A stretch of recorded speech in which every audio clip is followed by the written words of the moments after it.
Hello everyone, this is part 21 of What If Naruto Was Told About His Uzumaki Genes Early, and I hope you guys enjoy this video, and to like, to subscribe, to see more, comment down below.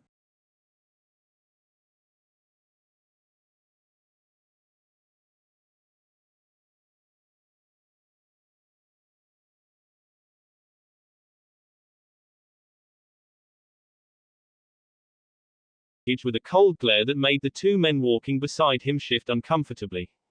The old man was walking towards the large wooden shelter that had been set up by Yamato.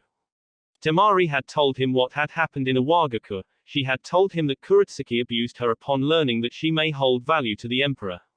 This man had dared kidnap his sister when he had not been provoked. Some cages had no moral compass. No, should he even pass that judgment on just cages? The shinobi world was not a world ruled by good moral standards. Shinobi did everything to win. Onoki was still a product of this world, but it did not excuse his actions, not even a little. Every man did what he wanted. Onoki was not forced by anyone. He was old enough to determine what was wrong and what was right, and in this case, he had chosen the wrong route. A pity the shinobi who had been involved in the attack were probably all dead. Gaara would have had them sent to Sunagakure to pay for their actions. Of course, there was still the man who gave the order. This is some hostile welcome to the summit, Kazekage, Onoki said in a lazy tone. Was he concerned about Sunagakure? Not even the least. Unless backed by Konoha, the village would not do anything against his village. It simply did not have the military muscles to carry out an attack. Admittedly, given the current situation, he too could not afford to be at war with them. Uzushio? No, the emperor was proving to be a stumbling block that he could not move as easily as he had thought. He would not have even bothered coming here had he been winning. Iwa had suffered massive casualties, but so did Kumogakure.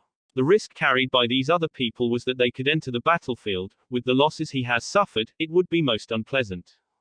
It is not as if you don't deserve it, Gaara said in a measured tone. He was controlling his anger perfectly. He did consider that if he hadn't become good, his first reaction to seeing the Tsuchikage would have been to instinctively attack him. I guess not, Onoki said with a shrug. But you should not complain. My plan ended up in failure after the emperor took action. Whether you have failed or not does not change the fact that you attacked my sister. It does not, but nothing can be done. At the end of the day, you got your sister and I lost my granddaughter. Of course, you will be held accountable if I don't get her. There was nothing of her. She had not been completely erased. But there was nothing of her from the site she had been fighting Naruto. Roshi had been certain Naruto fled from the battle before he could finish her off, but she was still nowhere to be seen. There was the chance that the emperor took her. But Roshi could not confirm this. 1 second her body was there and the next it was gone. You can go to the emperor about that. You're quick to throw him under the bus. It is the truth, isn't it? He is the one who attacked your village. I am not simply throwing him out in the open. I just want you to know that we have yet to do anything against for what you did to us. I don't think you are in any position to do anything, Onoki said with a shrug. But by your statement, I can conclude that you didn't take my granddaughter. I had been thinking perhaps you did. Then it must either be Konoha or Uzushio. Isn't ironic? Onoki glared. He was now worried and saying someone would have to pay for Kurotsuki, but he was still not going to easily accept anything in regards to his actions against Temari.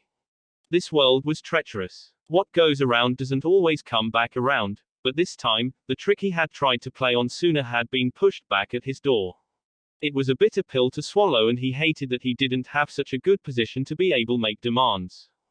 We will talk at the summit, Kazekage. We have had a long journey, Onoki said.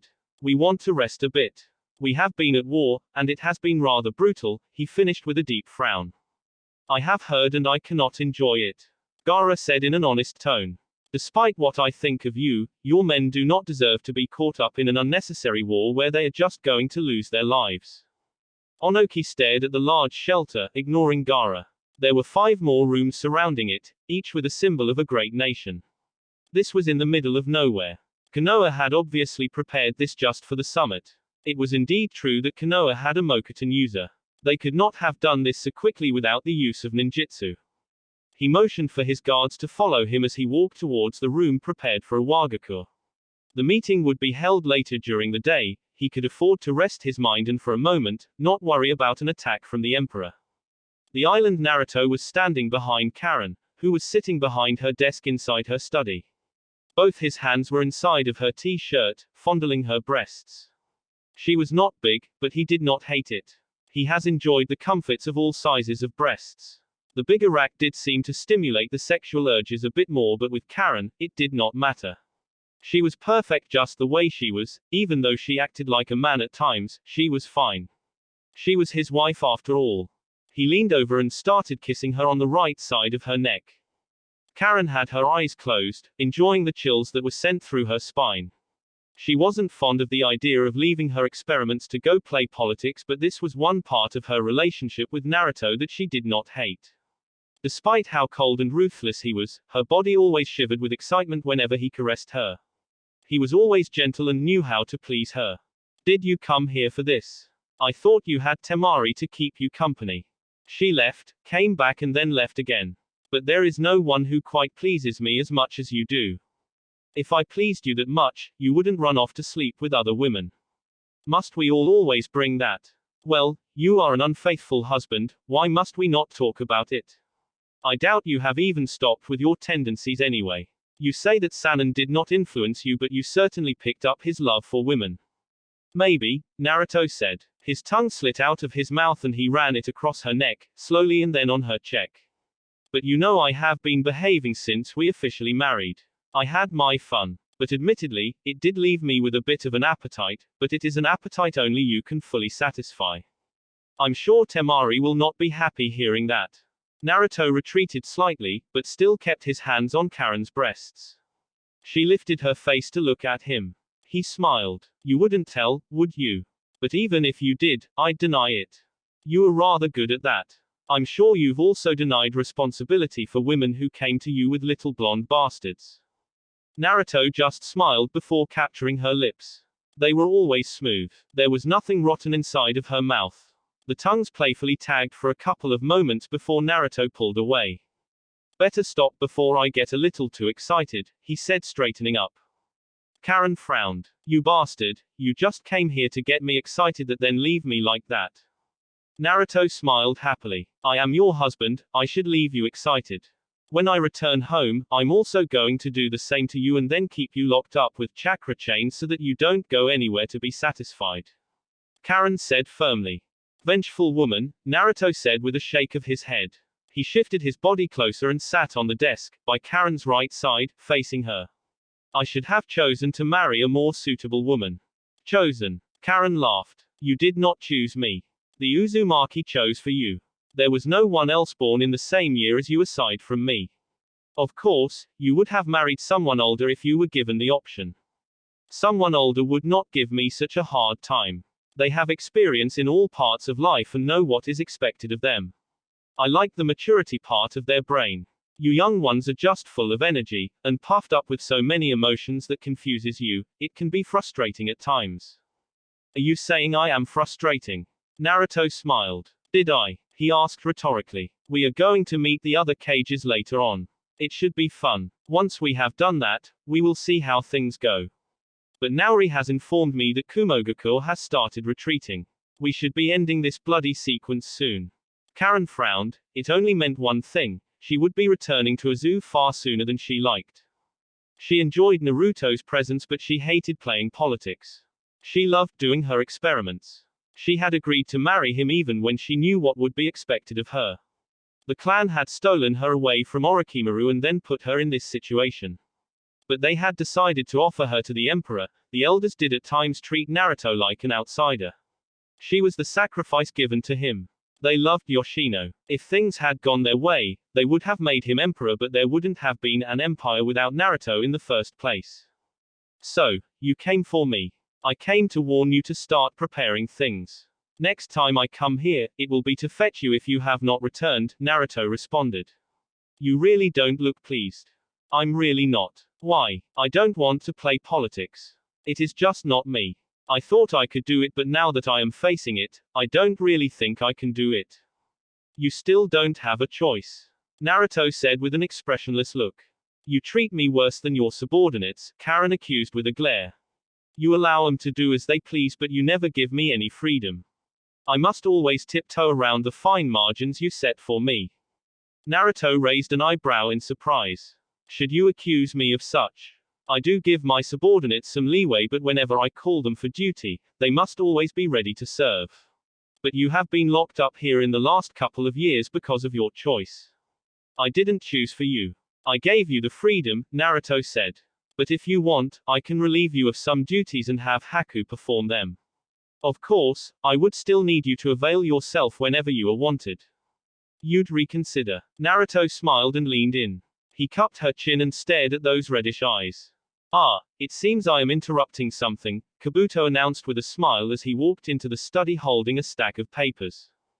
Naruto lost his smile and straightened up. He watched Kabuto from the corner of his eyes. Once the former Otonin settled on a chair in front of the desk and placed the papers atop of it, he responded. You have a bad timing, he said calmly. How far goes your research? I had made some success with Orochimaru-sama. What I have needed to do is how your body would react to the cells. If to say, we are only implanting them on a portion of your body, there might be consequences of the part changing form. But if we are changing genetics, to infuse the cells with yours to make you a true Mokuton user, there are higher risks of death. We wouldn't want me dying, would we? No. Are you using me as a test subject to see if you can alter a person's DNA without completely changing their appearances? You and Orochimaru collected many samples of various shinobi in an effort to create the perfect warrior who could be powerful and immortal. Kabuto pushed up his glasses. You know about that, he sounded surprised. Of course I do, Naruto said with a wave of his right hand. Why would I let you come here in the first place? You are not truly afraid of being killed by me. You just took the most logical option. With me, you hide from those who'd want to kill you and still continue to do your research. I even have prisoners you can use for your experiments. I didn't think you'd willingly offer me people. Some of them are murderers and rapists. They are just waiting to die. I should have killed them but left them alive to use as test subjects for my prison. Then. I would not lie to say I did not consider that, Kabuto said. Naruto shook his head. Just make sure you are safe.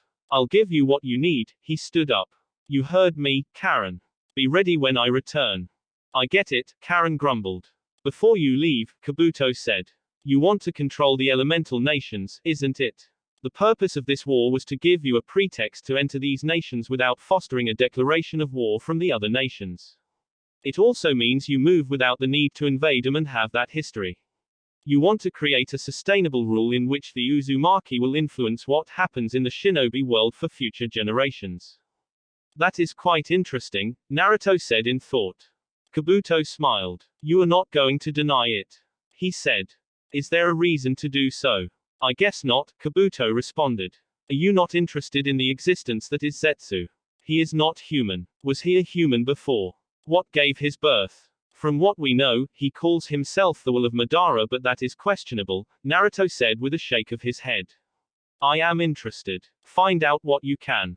We don't want his existence to continue. Of course, Kabuto nodded and watched Naruto walk away from the study. After he was certain the Emperor was gone, he faced Karen and smiled. She was less hostile than the Emperor. Perhaps it was because they shared a common interest. You thinking of something funny? Karen asked with a stare. The mark one was given was surely made so that I don't do anything. I don't even want to test what would happen if I do anything wrong. I can tell you. I'm listening. Your body will be incinerated. That is an unpleasant thought, Kabuto admitted. Shall we get to it? That is the reason you came here with those papers. I must admit, you and Orochimaru truly did some sick experiments. But I cannot go against the knowledge gained. Fire Country May was sitting just in front of the small room she had been given, staring at the empty space ahead of her. She could feel the tension in the atmosphere. It was certainly not going to be a civil summit. She was meeting the other cages for the first time, but she would have preferred to meet them under finer conditions than these. She had an issue with both Iwa and Kumo for threatening her village with war if they did not attack Azu. May hadn't even thought twice about it before burning the letter. There were some battles you did not fight. Azu had done nothing against them, even though they had helped in their destruction during the Second Shinobi World War. She would not ruin everything by becoming a traitor. Naruto was one person she didn't want to become her enemy. With everything he has done, you'd think twice about making him angry. Her eyes caught the sight of two Sanins walking towards her, the Godime Hokage and the Toad Sage. Seeing them, she had no doubt on what they wanted to talk about with her. She still smiled nevertheless. Although she wanted to be allies with the Hidden Leaf, she was not going to say anything she was not supposed to say. Mizukage Dono, Tsunade greeted cordially before sitting on the Mizukage's left side. Jiraiya remained on his feet, standing in front of the two with a watchful eye. Hokage-sama, Mei responded quietly and turned to face Jiraiya. Jiraiya, she said. Mei-sama, the Toad Sage responded with a nervous smile. He quickly brushed it off when Tsunade looked at him questionably. We came here to talk about Naruto. I assumed as much, Mei said. He is just Naruto to you, to everyone else, he is the Emperor. Well, you watched him grow, you saw different sides of him as a child. Naruto is a former shinobi of the Hidden Leaf. I spent about 3 years traveling, training him, and in all these years he never revealed the true level of his strength. He never let slip of anything. I can't say he ever denied being part of the revived Uzumaki clan, but he always found a way to answer without answering the question. In the years I spent with him, these are things I learned about him. He loved his clan, he was smart, strong, and never answered questions personally in his present state of mind. He liked talking objectively, and I never knew he was a Fuinjutsu master only when we were concluding our training. Basically, he kept his thoughts to himself and never revealed anything he didn't want to reveal, Mei said. You understand why we are a little suspicious about his actions? Tsunade said. Everyone is suspicious, Mei said. Even she questioned his motives. She had experienced staring at him. He was unreadable. His mind always looked like it was blank of any thoughts. What do you want to know from me? We want to know about your relationship with him and the Uzumaki. I don't have that much of a relationship with him to even talk about it. I don't generally talk to him but with other people. There was a proposal of a marriage, but that is something we are just looking at. The Uzumaki. I have no relationship with the Uzumaki. But you are still not allies, just trading partners. Yes, I have held out on that until after the war. Why? Because I want to see what their intentions are. You might be thinking because I have been around them lately something has been happening, but most conversations were not even about Kiri. But about the water country. Our daimyo has been on a war path with both Uzashio and the wave country. We have been working together to try to solve the issue without bloodshed. That is surprising considering that he has been spilling blood everywhere, Tsunade said. Not every situation can be solved by simply killing people.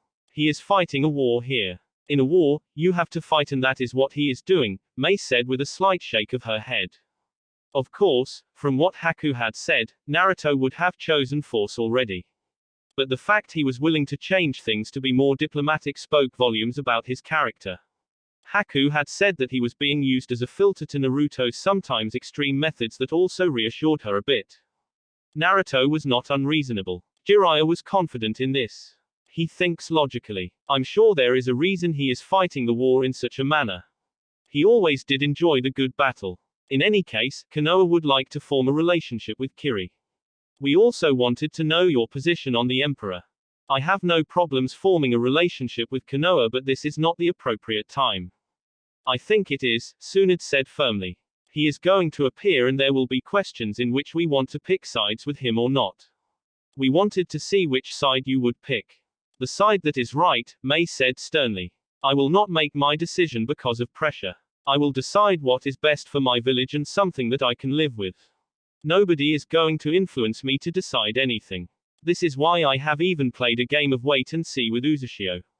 No, the Uzumaki Empire. What you don't understand is that there is a difference between the Uzumaki Empire and Uzashio. It was something that Naruto really doesn't explain, but you could only understand it once you grew closer. Naruto was basically the Empire. Nadeshiko, the wave were part of the Empire, including Azu. We have grown to learn this, but it does not change that Naruto sits at the top. It does not, Mei said. I will only discuss an alliance with Konoha on a proper time. I am also not willing to share the finer details about the Emperor. If he wants you to know everything, he will let you know. I cannot act against the trust they have put in me. Konoha Shikaku's mask became a bit serious as Yugao walked into the office without her Anbu mask. She was not here as an Anbu but on the personal capacity the Sandaime had chosen. I'm glad you made time, Shikaku said. You made it sound as if it was serious. Shikaku nodded, it was indeed serious. What had the Sandaime Hokage done to him? This was a dangerous task that he was assigned. Even so, the old man must have really trusted Naruto to believe that once things were set for him, he would not betray their agreement. Perhaps the two had shared a much deeper and mutual relationship. The old man had kept most of his thoughts regarding Naruto to himself. It is, the Nara said. The Emperor was here, I'm sure you spoke to him. I did, Yugao said. He gave me everything and talked about your son and his thoughts about the agreement with Konoha. He did not sound particularly pleased about the proposed marriage. He was not pleased about being strong-armed into making such decisions. He also made sure to let me know that if Konoha went against him, there would be severe consequences. Naruto is powerful and if he came here with plans to destroy this village, we would not escape unscathed.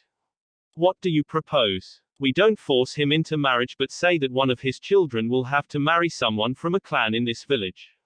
The Hyuga clan is the most powerful clan at the moment. We would need to talk to them about it. I'm sure if we do things this way, we will make things workable. If things go south at the summit, they won't, Shikaku said with confidence. But we must still take measures to defend ourselves in case things go wrong. That means studying more about his abilities and of those around him. But we must do this secretly because if he finds out, he will not be pleased. I don't know about getting involved in that. He has held his end of the bargain and went out his way to avoid battling Konoha. Not for a second do I doubt that he feels contempt for this village, but he has never been driven by anger. If Konoha gives him a reason, he will act on it. Naruto had made it absolutely clear that he didn't give a cent about Konoha but it was his word they could bank on. I'm worried about the future. We don't know what will happen tomorrow and how the next cage will handle things. We won't all be alive.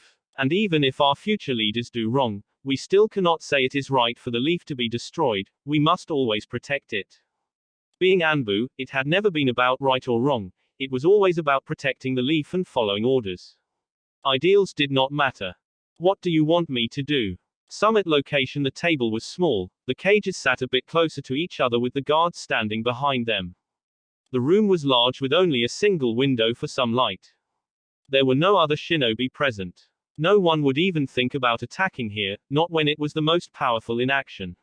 Well, at least they were the most powerful shinobi, but there was now the Emperor. Tsunade still believed that the 5 cages held more power than the Emperor.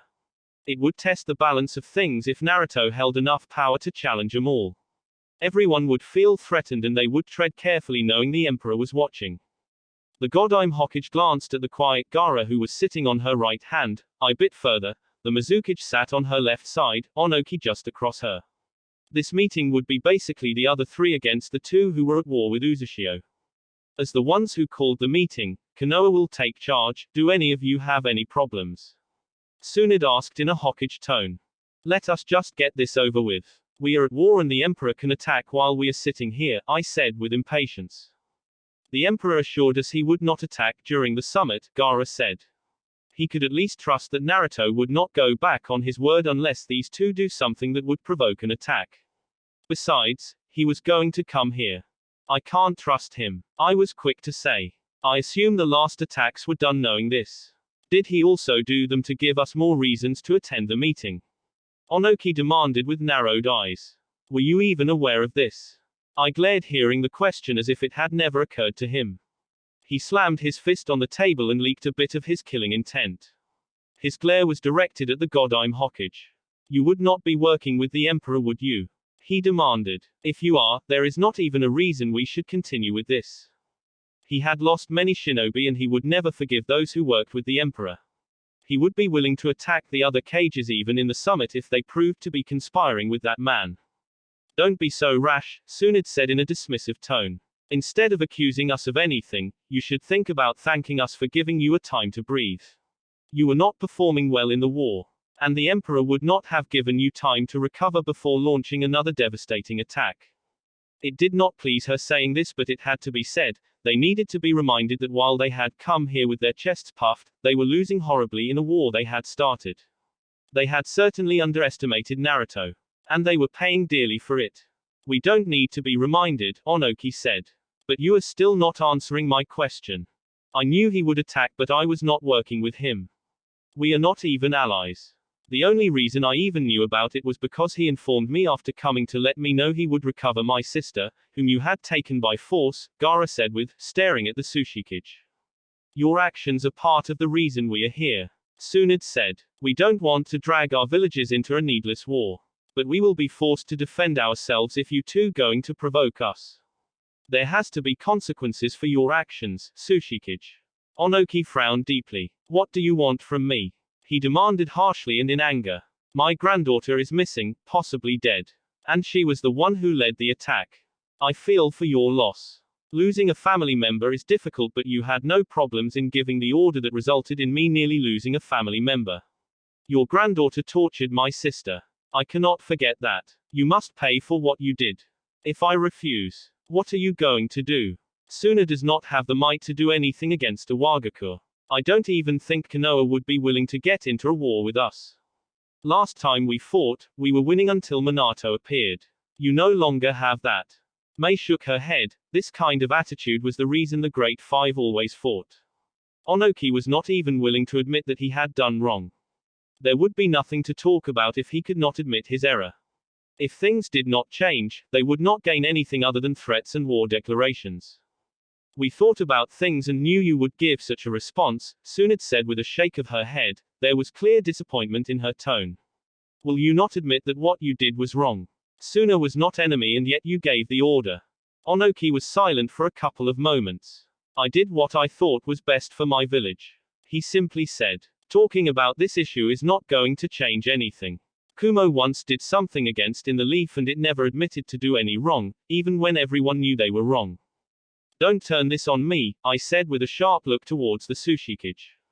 I am just pointing out that things happen. The Sandaime Hokage had seen too much at that point and the Leaf had just suffered massively from the Kyuubi rampage. He took a decision that was best for the survival of the village, Tsunade said firmly. But it does not mean that Kumo was not wrong. Wounds from the Third War were still fresh, we had also lost Minato. If we had gone to war with Kumo at that point, you would have joined and Konoha would not have survived. We are just not going to bring it now because it is not the reason we are here. Are you really not willing to admit that you were wrong? Mei asked, finally speaking. Her tone was gentle, quiet. I've already said what I did was best for my village. This is the reason why you are at war with the Emperor. You two cannot solve anything without going to war. You think power gives you the right to do whatever you please. You just now threw your muscles. Both you and the Raikage threatened me unless I joined your cause. You always want to use force to get what you want because you value power above all things. Mei had held back from making an alliance with the Emperor because she had still been concerned about his true objectives, but just hearing these two talk just made her realize that Azu indeed had no choice but to go to war. Both the Raikage and Tsushikage would not have stood for it. Morals did not work in this world. It was all about power and protecting one's village. Tsunade raised an eyebrow hearing this from 5th Mizukage. It was honestly surprising to hear her speak so calmly despite that the two villages had tried to bully her into supporting them into war. This just added to the sins of these two. They have certainly fallen. But this has always been the way shinobi do things, hasn't it? The Leaf has in the past done many injustice to secure its position and borders. Perhaps pointing fingers was not really the one thing she could do. You really want all of us to return to those bloody days? Have you not had enough of wars? You should know better than anyone, Tsushikage. There is nothing but pain in war. You have already lost many shinobi and you will still lose many more if you continue like this. Those shinobi at home will only blame you. We have all done unspeakable things. Konoha certainly should not be the one to try to hold the moral high ground, Onoki said. That is true, Tsunade would not deny this. We cannot change our past, but that is precisely the reason we have refused to talk about past issues. The Kumo issue was in the past. We are talking about things you did now. And I will not allow you to use the past against us. I slammed his fist on the table. We should really be talking about the Emperor. He is too powerful and a danger to the balance past cages fought to protect. What makes you think he isn't going to turn on you? We should really work together to fight against him. Onoki added. He is after something. He works with the criminal organization, the Akatsuki, and we have noted that he has taken the Sound Country. That man plans to destabilize things in this world. He calls himself Emperor, soon he will call himself Emperor of the Elemental Nations. Working on their fears, eh? Tsunade found it laughable. Maybe if it was months ago, she would have agreed to the idea of dealing with Naruto like that, but not anymore. The Akatsuki. That is ironic coming from you, Onoki. I will admit that my past actions have not always been good. I made a blunder in this case. We have also underestimated the abilities of the Emperor and we are paying for it. Onoki was truly loath to admit this, he spoke in a bitter tone. I will agree that the Emperor is indeed too powerful, but whether he is an enemy or not is something that we will decide for ourselves. If he is planning to expand, we will put a stop to it, Tsunade said in a hardened tone. The war is yours and we will not fight it. We have no reason to do so. But since you have shown contempt for us, we will not permit you to go through the borders of our country. If your shinobi try to cross through, they will be attacked. You'd risk war with us. Yes, if you invade the Fire Country, you are the ones challenging us. We are not taking sides, we just don't want you crossing through the borders. We have also agreed with the Hokage that shinobi from Iwa will not be permitted into both the Wind and Fire Country until you see the error of your ways. Both Wind and Fire Lords will put pressure on your feudal lord to put some restraint in you. If he refuses, the earth will lose the business of all the small nations that border it. Apparently, they all don't like Iwa for its lack of respect for their borders. One worrying fact seems to be that they appear to have made an alliance with the Uzumaki Empire. Gaara added calmly. Onoki frowned deeply. Even if he survived the war, Iwa would surely suffer economically. Once the war was over, the feudal lord held more power. He had not thought these two would take such an extreme measure. I would not be against sending my forces to assist the Leaf in protecting its borders. May added.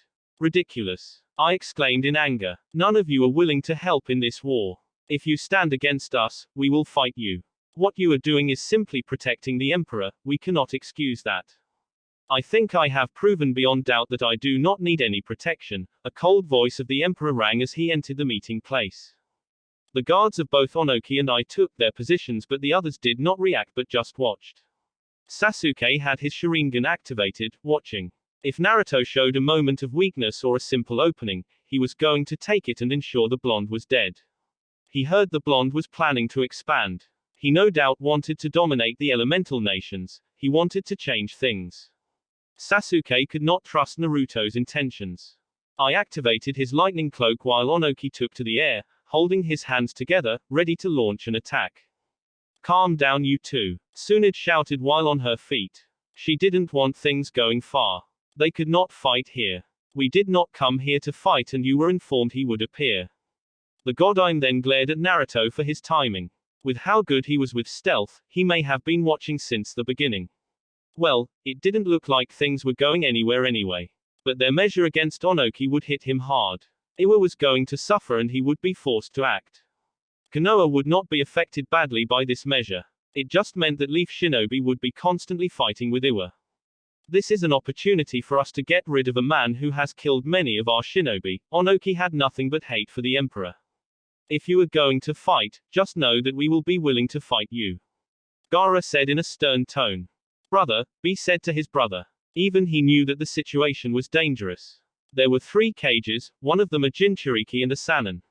The other was an Uchiha, and he felt powerful. He was not the Emperor but he was not normal either. What? If we fight here, we won't win, B said. I stared at Naruto before deactivating his cloak and then settled down, yet he kept his glare upon the blonde. Onoki followed his example and calm returned into the room. Naruto, who had an amused look, slowly reached the cages before rounding them, hands crossed behind. He stood by the window and looked outside. You should really do well to hide your killing intent, Sasuke. I have killed many people, so I can tell when someone really wants to murder me, the Emperor spoke in a measured tone. I can understand with the Tsushikage, I have been picking apart his shinobi after all.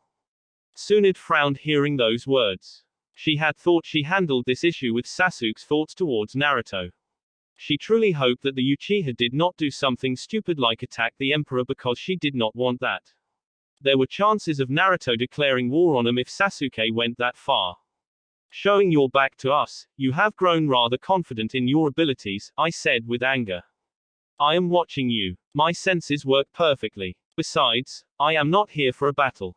We decided to pause just for this summit. I am here to talk to see if we can end things without any more bloodshed. I must be honest, this is starting to weigh me down. I cannot continue to stomach this slaughter. Naruto said. And I thought you were enjoying yourself, Onoki said with bitter sarcasm. Naruto eyed the Tsushikage through the corner of his eyes and then responded. Just because I grow weary of it doesn't mean that I cannot continue with it. I would have no problem slaughtering all your men in both camps if that is what it takes to end this conflict. That kind of language doesn't really help, Naruto, Tsunade warned. I'm afraid I must speak in terms they can understand, the blonde said. This is a formal setting, I would rather you not call me so casually, Hokage-sama. Perhaps when we are in a private setting, I can accept that. Tsunade did not respond to this. If you came to talk and look for a way to end this, you must be ready to die then. We will only accept your death and the return of my granddaughter. Onoki said. And Yugito, I added. We can leave Uzushio alone for the time being. It is likely that the village has no power to threaten us aside from you. Laughable, the emperor said. You started this war and are losing it, yet you demand my head. Perhaps it would make your people happy, but it will not happen.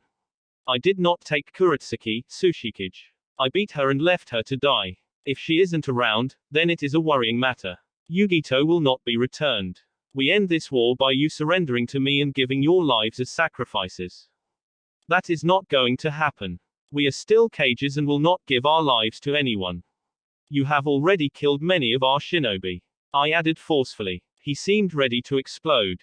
You started a war, and we have not forgotten that you invaded our village before and nearly led us to extinction because of your insecurities. You wanted to lead us to ruin once more. We simply cannot let this go. We are not sure if you will not even try to do this again. We will not allow him, Tsunade was quick to say. The cages can make an agreement to say if the other attacks one of us for no reason at all, we will defend the other. We could extend this agreement towards Uzushio. There will never be peace in my village as long as he is alive. He has killed far too many for us to simply let things go. Naruto shook his head. He had expected him to be stubborn, but it was still disappointing seeing it happen. These two were just prime examples of what was wrong in this world. The main issue was that they had declared war on him and then tried to destroy them simply because they viewed him as a threat. They were now angry because he had killed their shinobi. What did they expect of him? Were they thinking that he would just roll over and allow him to butcher the clan he forced to come out of hiding? It was war. People died. They had just gone into it thinking they would win, and now they were trying to push their cage muscles to see him dead even though he had been provoked. Naruto had never cared about the balance and peace. He'd always been concerned about his clan, it was his greatest love. For it, he had donned the mask of the emperor and went on a slaughter. He would not simply die to make bloody idiots comfortable. Just because they were cages, it did not mean they were right. The leading powers were truly arrogant. Naruto turned around and faced the cages, his eyes were sharp, the atmosphere around him a little menacing.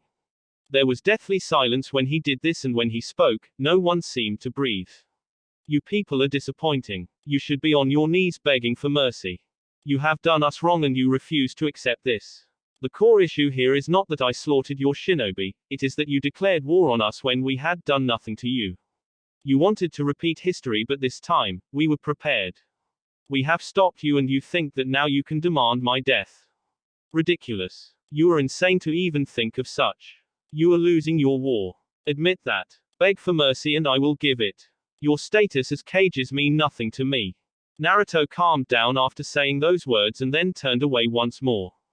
I lost my cool a little there, he said in a light tone. A full minute went by in silence until Onoki spoke. If we had not attacked, you would have done it for the past actions. We did what we did for our safety. But I am still willing to declare an end to things without your death. Of course, I would still need the other cages to agree with me that if we are attacked upon making the agreement, you must defend us. This should be an agreement supported by the feudal lords as well. Onoki suggested. You'd still be letting him continue to live. I said. That is a sound idea, May said in thought. But it still does not address the fundamental issue here. Which us? Onoki asked. The fact that you cannot even see it makes it difficult for me to say I will defend you, May responded a bit sharply. Kumo and Iwa waged war on Uzushio. Kiri, Konoha and Suna all agree that you were wrong. But you are not willing to admit this. You want to justify this by saying you lost your shinobi. What did you expect when you went to war? Did you not consider that it could happen? You would not have complained if you laid siege in the wave and killed innocent people before destroying a zoo once more. Do not speak to me like a child, Mizukage. Onoki responded with a slight glare. But she is right, Gaara stressed. Tsunade agreed. This war should have never occurred in the first place. If you can admit that, we would be willing to help you end it. But we will not support the death of the Emperor. We are not saying we are on his side. You don't need to die. If the Emperor is good in his intentions, he should be satisfied that you have learned your lessons and should be willing to work with you towards reconciliation, and we would be there to oversee this. There will be no reconciliation until he is dead. I said. He is a major threat. Tsunade could not have said it any better, and I could not have given a better response. There is nothing else to talk about then. We will continue with our war, Naruto said as he turned around. He started walking towards the exit. Wait, I shouted, while on his feet. We don't want to lose any more shinobi. Let us settle this amongst ourselves as leaders. We will fight you and we shall accept the result. I will order my shinobi to retreat and maybe we can talk about peace thereafter. We would not seek the destruction of Uzushio and the others would take action if we went against this. You would also not attack our villages if we lost. We would need the cages to back us in case you decide to attack us regardless. Onoki added. We can do that, Tsunade said. What do you say, Emperor? When do we fight? We will send a message. I will be waiting. Naruto stepped out of the room after saying those words. At least we were able to get somewhere, Tsunade said with a smile. But our judgment on Iwa for its actions towards Suna remains even if you lose against the Emperor. It doesn't affect me in any way, I said as he stood up. Tsushikage, we will need to talk about how we handle him. We cannot afford to lose this battle. Of course. Onoki joined I in leaving. This was the perfect chance to kill the Emperor with the other cages staying out of it. Gaara shook his head after they left. I have a feeling this is just what the Emperor wanted. I doubt he would have accepted anything less than what he demanded, he said. I feel the same, Tsunade said. But at least they all got what they wanted. No doubt they want to kill him, May added. We made some progress. There should be another meeting after the war to talk about a way forward. There should be greater cooperation amongst the cages. Let us start with us. We have an understanding and can work with each other. I have been working with the Kazekage for some time. There is trust amongst us. His word means something. I would not be against having that kind of relationship with you. But the problem now is Izu's expansion. We simply can't let it continue. Jiraiya spoke for the first time. We will discuss this, but I must agree with you, Gaara said. We focused on the right side of things. If one of us does we should apply the same standards, including Emperor. I have no intentions of giving him a free pass. Tsunade said. It will be difficult for him because all eyes will be on him mainly due to his power. May said. But I agree with the Kazekage, we must apply the same standards to everyone. We cannot overlook certain things. This is truly different from how things were done in the past. The concept of right was defined by the winner. Everyone always has reasons. We can justify anything. Perhaps this world will see some change, Tsunade said with a slight shake of her head. Maybe his introduction isn't a bad thing, as long as he does not stray to the path of evil. It isn't as if he isn't incapable of evil, Sasuke commented. I'm sure he isn't far off, I'm going to speak to him. The Uchiha disappeared. Jiraiya, keep watch before he attacks the Emperor. We don't want to make things worse. If they fight and Naruto is stronger, he will kill Sasuke. We still need him for Konoha. Of course, Haim, the Toad Sage made a clone and it disappeared. He still did need to stay with Tsunade in case something happened. With Onoki the Sandaime Tsushikage let loose of a long tired breath. He stopped walking under a tree and watched his guards lean against the tree trunk. Well, things had taken a turn that he had not expected. The pressure from Konoha would certainly make things difficult for him and Iwa. But on the good side of things, they'd managed to make a deal that would save many of his shinobi. He just had to make sure that they lived to see another day. It was honestly going to be a difficult task fighting the Emperor, but they had to pull through. He nevertheless did need to consider that he may die in battle. If he was going to die, he would need to at least make sure that the Emperor was crippled. His eyes turned to the Reikage. He was not pleased that the man was not facing the heat from other three nations. And he had received a report that the man had started retreating before they even came here. He hadn't even bothered telling him about it. Their alliance was indeed patched up. But they still needed each other. Neither thought they could win without the other. In this case, there was no underestimating the power of the Emperor. You could have told me you were going to have your forces retreat. If we had not reached a deal, my shinobi would have been the ones to be attacked, Onoki complained with a stare. The Reikage stopped just a foot away from Onoki and shrugged indifferently. You could have made the same choice. I did what I thought was best for Kumo. But it hardly matters now anyway, we must speak about how we battle the Emperor. Of course I was going to dismiss his concerns. I have already lost one of the Jinchuriki, but I will summon the last one to be with us in battle. We have to go all out or else we won't win this. My brother will join me. I have also lost a Jinchuriki to the Emperor. I said. I hope you don't hold out on me and let us face him alone. I wouldn't go that far, Onoki said with a shake of his head. You know this is also what he wanted. If we don't seriously work together, he will get his wish, and I don't think he is just going to leave our villages alone. We need to put everything to ensure he dies. Uzushio itself doesn't appear to be a threat. If they had the power, they would have been to the battlefield already. We will test that, I said. There is still the issue of a Megaku. That Rinnegan wielder is just as powerful as the Emperor. It appears that there is more than one, Onoki said with a frown. It is still in a Megaku.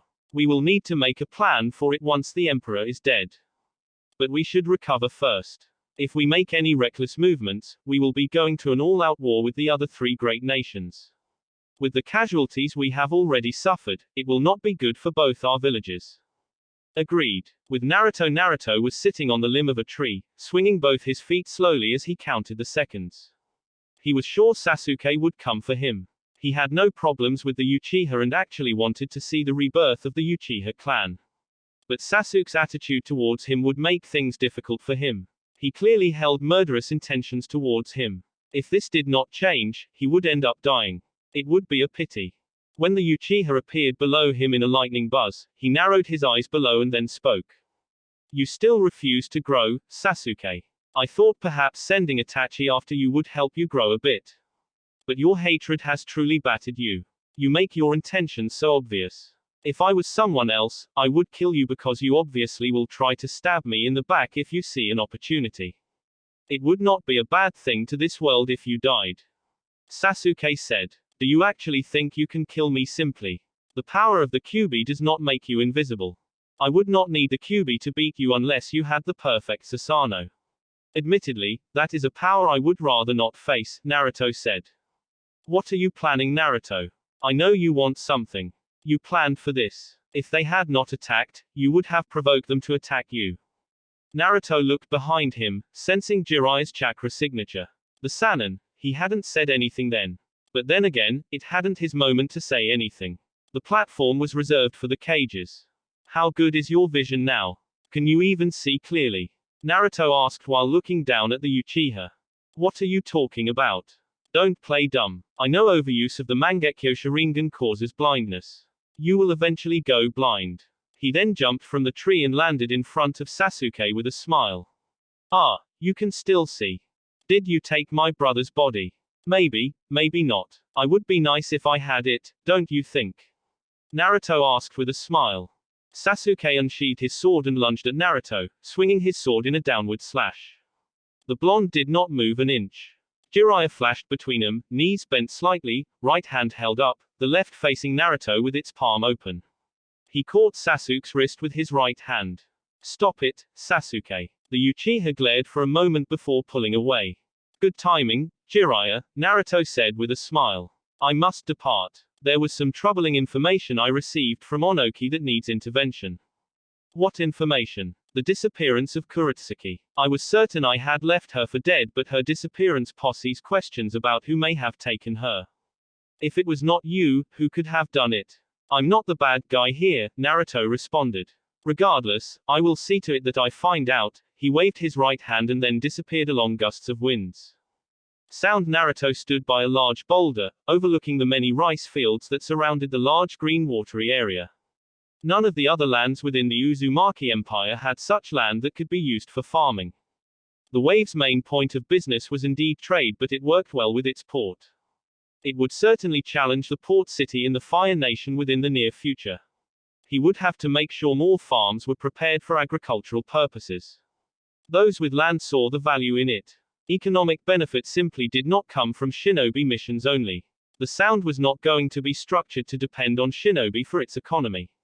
It was not to say it would not have shinobi, it would be waste of Guren's power to make her lead a civilian nation.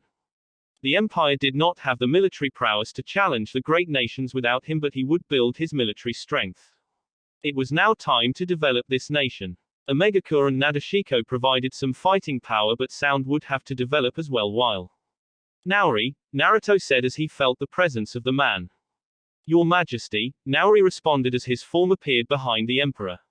Should we prepare in case Iwa decide to pass by this land on their way back? It does not hurt us to make precautionary measures, Naruto said.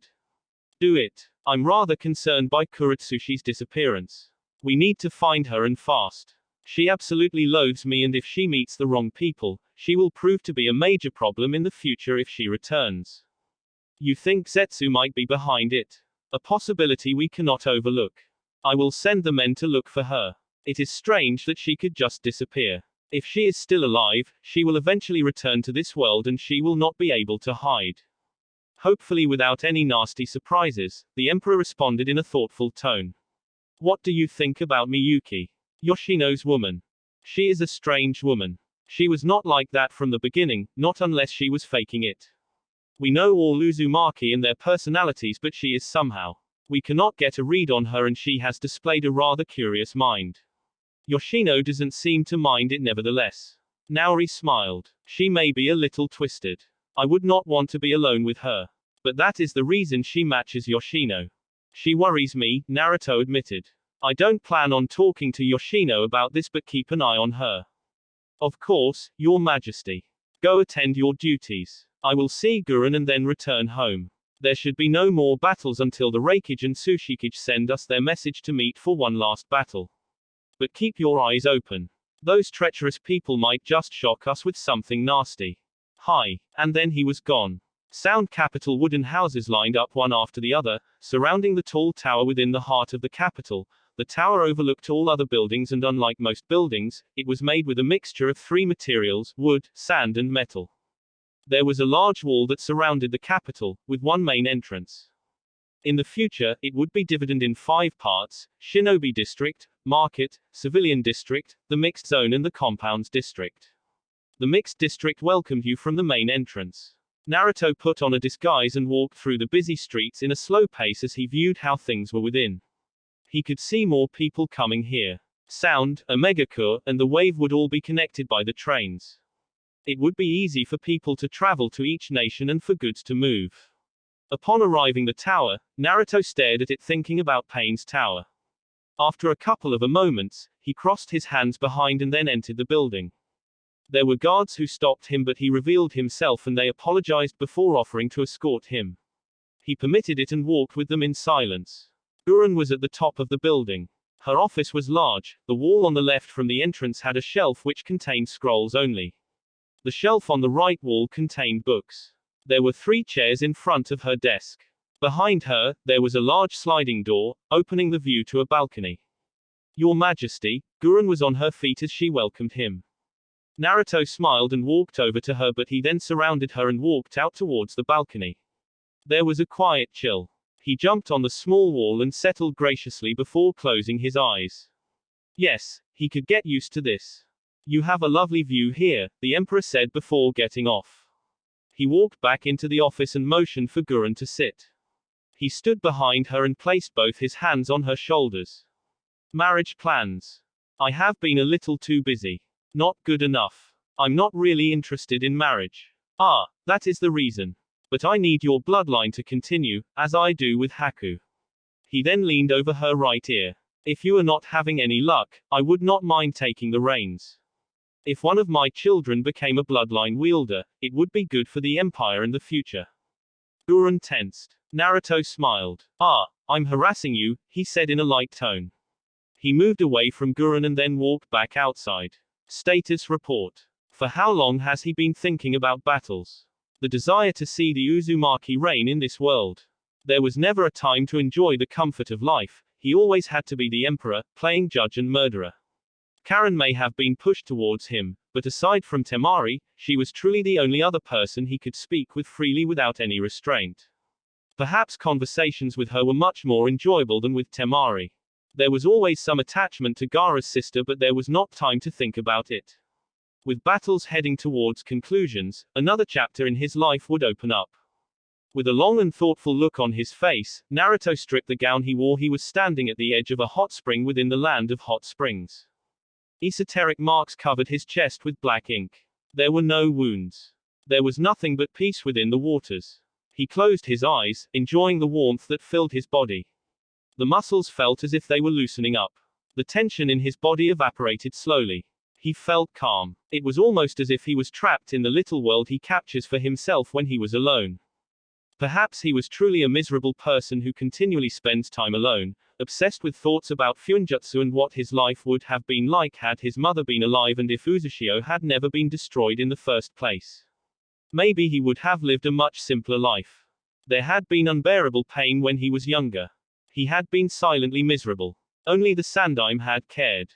Konoha had turned him a villain, it had corrupted its thought towards him because of what he carried. Maybe the destructive thought about the Uzumaki had been the result of his hidden emotions. Rationalizing things had been the only way he could grow without hating everything around him.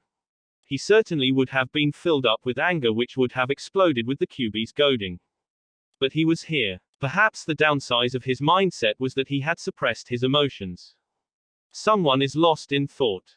Naruto blinked upon the words registering through his mind. On the other side, Princess Kyuki sat, her naked body hidden within the waters. Naruto could still see the shadows of her breasts. It just made him curious to stare into the water to see if he could see more of it. I let my guard down, Naruto said in a whisper. He smiled warmly. You have learned to be sneaky. You were just far away from me. I thought you may have been gone and trapped inside with a heated argument with the Kyuubi. Naruto shook his head. I was thinking about things I never give myself time to think about. The war is to come to an end. There will still be more to do once it has ended. What things? Kyuki asked curiously. Relationships, family, and my feelings about my bitter childhood. I've always avoided thinking about what could have been because it does not change anything and just makes you wish for things you can never have. Regardless, I want a future to be a little better. I have not even honored my promise to give you a child. Despite my pleadings, Kyuki said. I won't deny I do find myself enjoying the physical pleasures a little too much, but I'd never deeply thought about being a father. Maybe I don't think I am ready for it. Maybe it is just some nonsensical fear. It's strange hearing you talk about fears. You have always been assured of what you want. You have never displayed a moment of weakness and always have an answer for everything, Kyuki said before smiling a small smile. But it is good to know you are still just like the rest of us.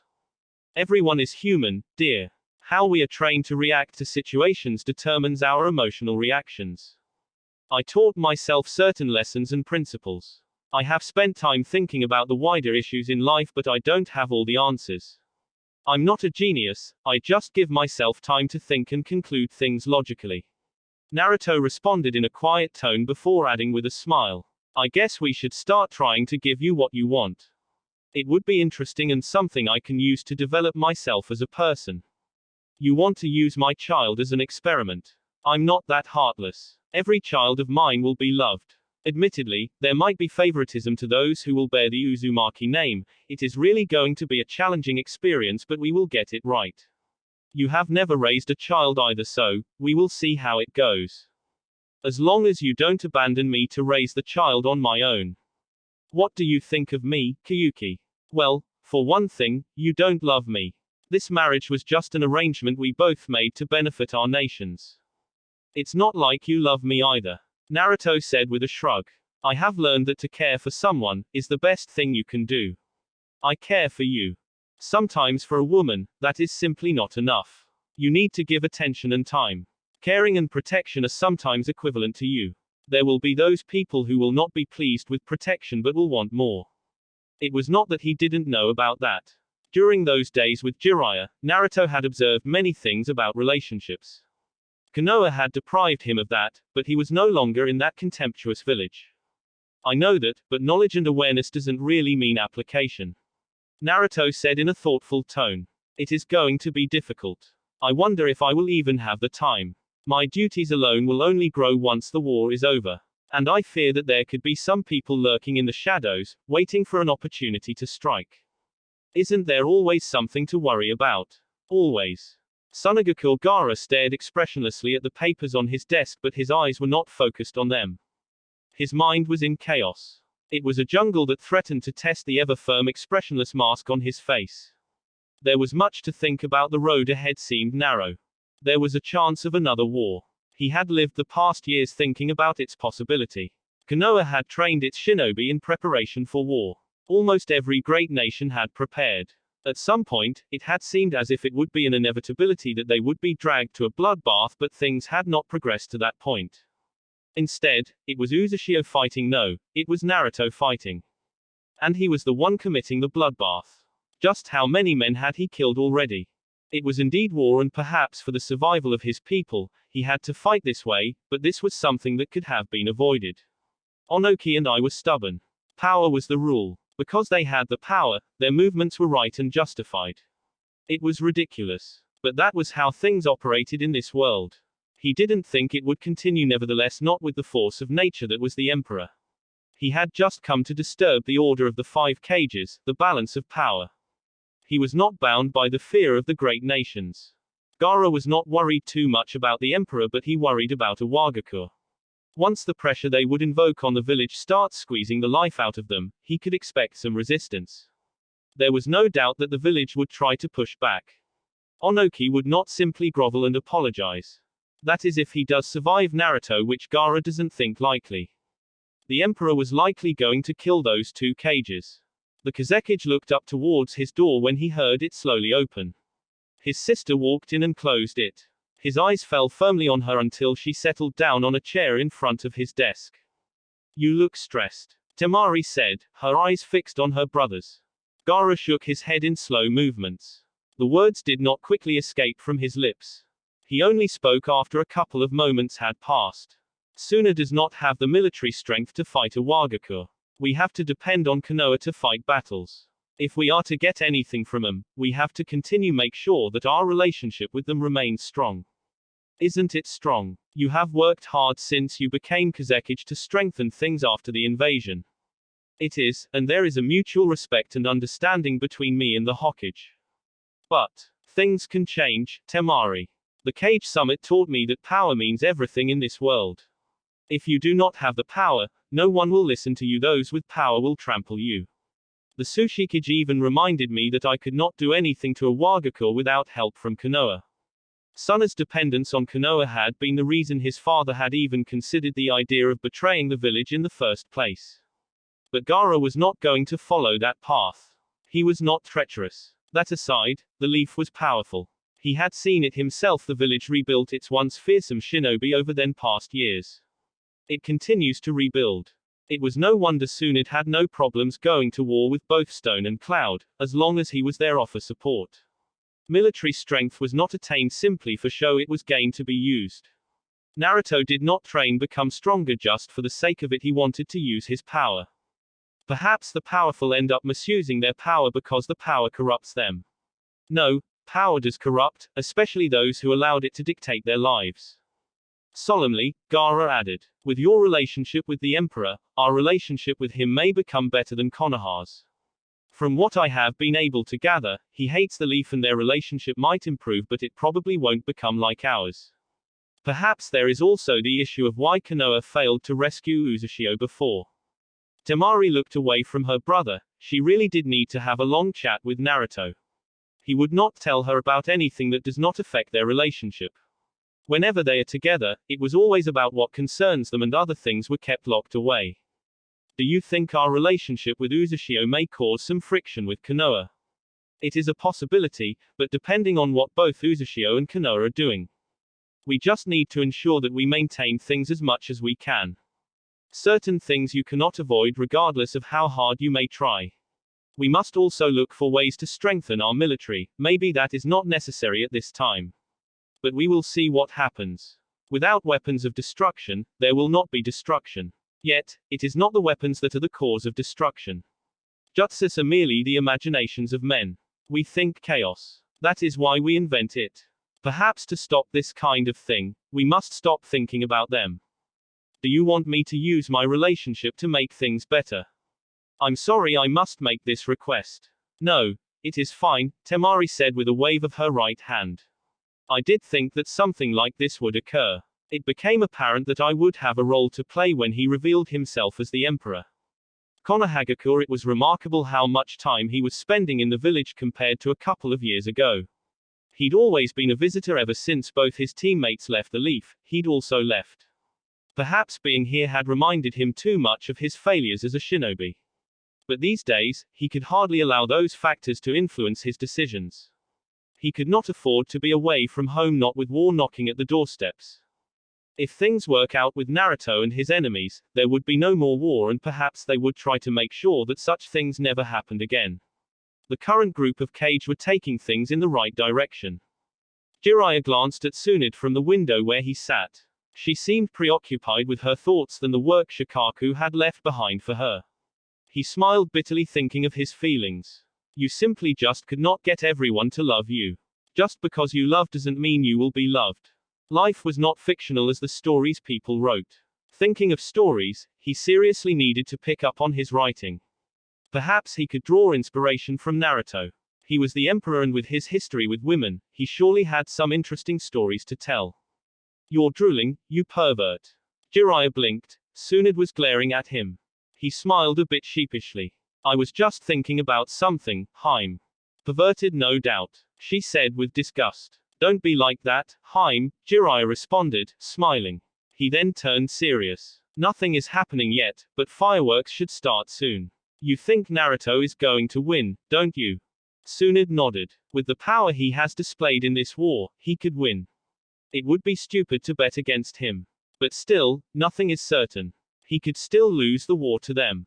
If he loses, they will kill him. Jiraiya shook his head and then corrected himself. No, he has already come back from the dead. He has always displayed a smart sense of battle. If he is losing, he will flee. Naruto isn't that stupid after all. But if they win, things can go any other way. Maybe, but they will move carefully. Perhaps it is cold to say, but if Naruto does die or lose, it would make things easier for us. Yet I don't think that Uzumaki would be left without options. Nagato is still there, and he has displayed that he is just as destructive as Naruto. There is a bit about the Empire's strength that we don't know, and it is by design. The end of Naruto does not mean the end of it. His former student, that peace-loving Nagato who once didn't even know if it was right to kill to protect your loved ones, he had surely become a brutal person. Perhaps he was worse than Naruto. What Nagato had done in Omegakure was merciless. Those two were Uzumaki, and they had the power to change things. The Toads had warned him. If both wanted chaos and destruction, they would surely bring it. They had the power. I must go see Nagato once things have settled, Jiraiya announced. We should now focus on how we work things out with Uzumaki. Kumo might be a problem, but I is perhaps reasonable, and we could work things out with him. High chances are that they will be killed. You okay with that? It doesn't matter. It is their war, and this is what they want. Tsunade responded in a firm tone. If they are killed, it clears the way for new leaders to come in. Perhaps a problem may be if the new leaders are like their predecessors. But I am hoping for something different. Jiraiya's lips parted as he tried to respond, but there was a knock at the door. Come in. Shikaku opened the door before closing it once inside. He greeted both Sanins with a small smile before sitting in front of Tsunade's desk. You're late. I apologize, I had got held up with something, he said. What did you want to discuss? Jiraiya asked. About the way we move forward with the Uzumaki Empire. I spoke to the Emperor just after you left and we exchanged some words. You already know that he had made an agreement with the Sandaime Hokage. Part of what was in the agreement was that Naruto had to marry someone within the village to maintain relations with Konoha. But I think we should not work on that route. Naruto does not want to do it, and given his contempt for this village, forcing him into the marriage will only make things worse. He will not do anything far beyond the agreement. We have to avoid that. I suggest that we break the current agreement and make a new one. We can discuss new terms that we all find acceptable when we sit with him. But there is something that we insist on inserting, and that is one of his children must marry into Konoha. The children would have to be introduced at a younger age, and Naruto's child must also live here, study here, and become a shinobi of this village. We had not considered that, but it works better. Tsunade said in thought. You want the child to grow up here so that she grows attached to this village. Shikaku nodded. Better relations can only be formed when one of them is attached to this village. Naruto may not care for this village, but his children might. Of course, there is still the issue of who gets to marry. For this, I had considered the Hyuga. That includes the Byakugan. Do you think they would willingly agree to such a thing? The Byakugan is not being taken anywhere since Naruto's child will grow here, thus by marriage become a member of the Hyuga clan. Hiashi will consider the benefits to his clan. The empire is only going to grow and become more influential on the lives of many people in the elemental nations. If they get closer, they will benefit greatly. We cannot pick just anyone who is not noble, since Naruto's children will be princes and princesses. Will you do the talking with Hiashi? Tsunade asked. That would be troublesome, Shikaku said with a shake of his head. Hiashi is my peer, it would work best coming from you. I will think about it. Is there anything else? No, Shikaku said. He spoke his last words and departed from the office. Things were just going to get a little complicated from now on. At least she was going to quit. She was not getting any younger anyway. She certainly didn't want to lead this village through her old age as her sensei did. There were people capable of becoming Kage now. When is Kakashi going to arrive? I am going to have him sit with Hiashi to lead the discussion. It will be good to see how he handles diplomatic talks before I quit this tiring job. You really serious about that? Of course I am, Tsunade said firmly. I don't know how Sensei did it for so many years, but this job is too much. The brats might think being Hokage is fun, but it is not. The responsibility you carry weighs you down. I can only imagine. Jiraiya said. You're constantly put in a position where you must choose between two things. You must always be decisive.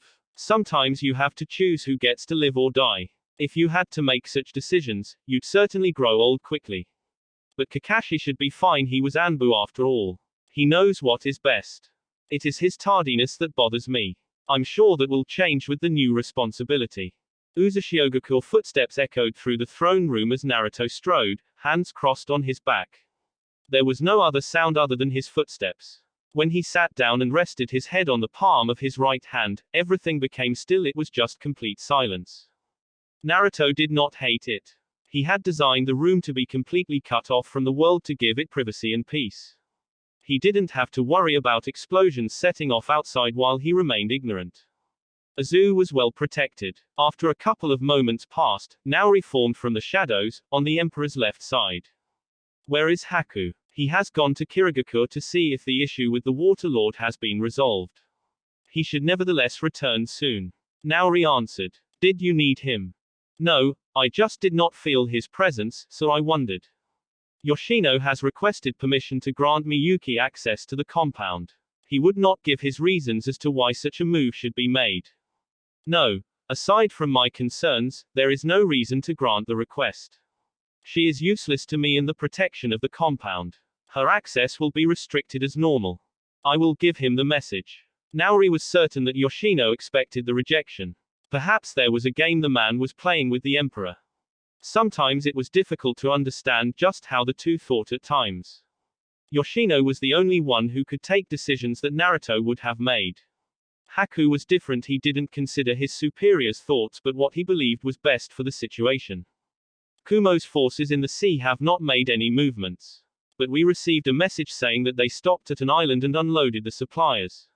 It could be that they are just taking a break from the sea travel while awaiting further instructions from the Raikage. They will move again. Naruto said in thought. Keep watch on them. We must not let anyone escape if they make moves towards us. For now, we will play ignorant and allow the cloud to think we see nothing. Nadeshiko sent a message. We will visit them once Haku returns. It has been long since we made an appearance. Naruto said. Ready Itaki's eyes and put the seal on them. Send a message to Gurren to start recruiting people she can use for intelligence within the sound. As planned, there will be one system that manages all our shinobi. Recruitment within the sound will nevertheless be strict. The members of the Akatsuki. They are no longer of use to us. They are wanted criminals and it would not serve us right should we shield them when the great nations want them. For now, leave them be but keep their movements under surveillance. We should nevertheless make plans for Kisame.